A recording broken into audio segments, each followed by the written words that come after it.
Instagram can be a lot of fun and it can help us connect with people in various ways. And it can also have a dark side when it comes to our mental health. By the end of this video, you'll have some ideas about how you can use Instagram while still protecting your mental health and stopping it from rotting your brain.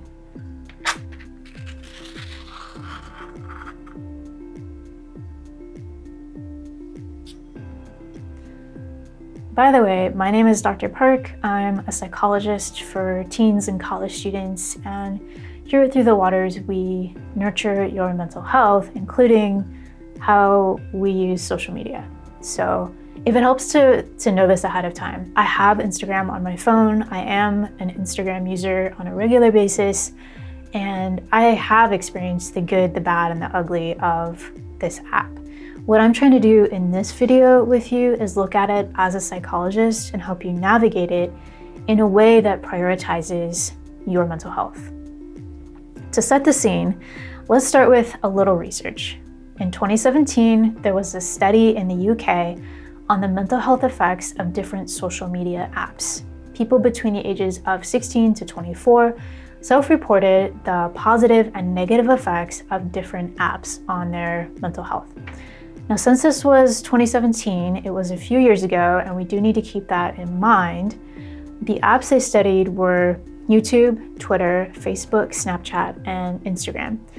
The app with the most positive overall effect on people's mental health was YouTube. Can you guess which app had the most negative effect overall? Yes, that's right.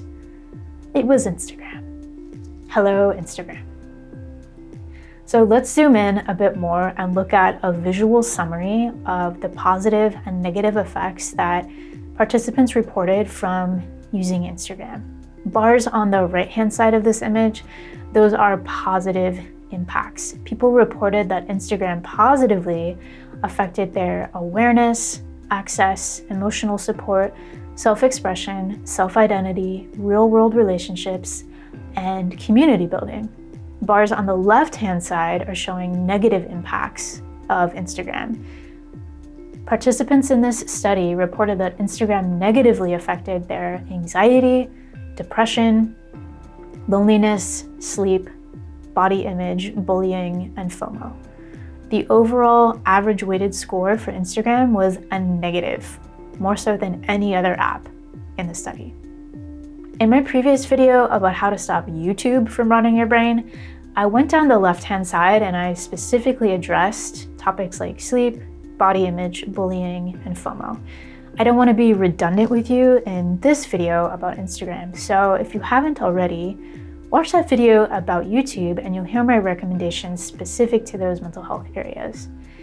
The main ideas are to aggressively teach the algorithm, whether it's YouTube or Instagram, aggressively teach the algorithm what you want to see and what you don't by what you pay attention to, what you stop scrolling on, and also use the dislike button or the report button to give the app feedback about harmful content. Flag that stuff. Instagram has similar hide and report features that you can use to that same end. So in this video about Instagram, I'm going to take a more wide-angled approach and give you some general tips to consider regarding the app. Apps like these are very intentionally created using psychology to hook you in and keep you on the platform. Everything from the features to the colors to the infinite scroll to the approval metrics, all of that is designed to keep you on the app for longer. So it's no wonder that you can think you're gonna go into the app for 5 minutes for a brief break from your day, and then it's like 3 hours later and you've watched a lot of reels with like kittens or whatever. The way Instagram is programmed has been programming us. I'm not saying that in a conspiratorial way, that's not what I mean, but I'm just talking about it from a simple user design perspective. They want you to stay on the app as much as possible. However, we can also use psychology to reprogram and decondition ourselves out of the brain rot and the app addiction. Now, I think the easiest thing to say in a video like this would just be like, don't use social media, don't use Instagram at all, just delete the app. And maybe some of you really do need to do that. If that's the case for you, I support you in that. Just delete it. I am going to try to take a harder path here of a third way where we still have Instagram on our phone, but we don't let it consume us or rot our brain. So hopefully these 7 tips I'm going to share with you will also help reduce those effects related to anxiety, depression, and loneliness as we take back some control over how we use the app and how the app uses us. So the first tip is a question I share with some of my therapy people when we're talking about social media. And the question is this: what is life-giving for you? If it's life-giving for you to delete Instagram entirely, delete it. If it's more life-giving for you to only use it sparingly, do that. If you are going to use the app, I'd recommend having a regular habit of auditing who you're following. Just look at the list of who you're following, scroll through the list, delete any accounts that are not life-giving for you to follow, and do that on some kind of, regular basis. Focus on that question: what is life-giving for me? Here's a second tip on Instagram. So tip number 2. I asked people who follow me on Instagram for their overall recommendations about how we can use the app in a way that protects our mental health. And I know it's very ironic that I used Instagram to ask people this, but anyway, here's a summary of what people said. So here's like the collective wisdom, all right? Install an app that limits your screen time. Examples that people named were ClearSpace and Opal. For iPhone users, use the screen time limits in the general settings on your phone. Respect the actual time limits that you set for yourself. So if your past self set up time limits, respect your past self now. Turn off all Instagram notifications. Don't allow the app to be on the main home screen of your phone. So that was kind of the collective wisdom of people that I'm connected with on Instagram.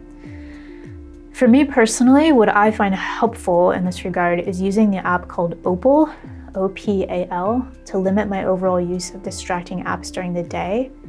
And I also have a specific limit set up within Opal that targets Instagram and limits my use of that app to 15 minutes per day.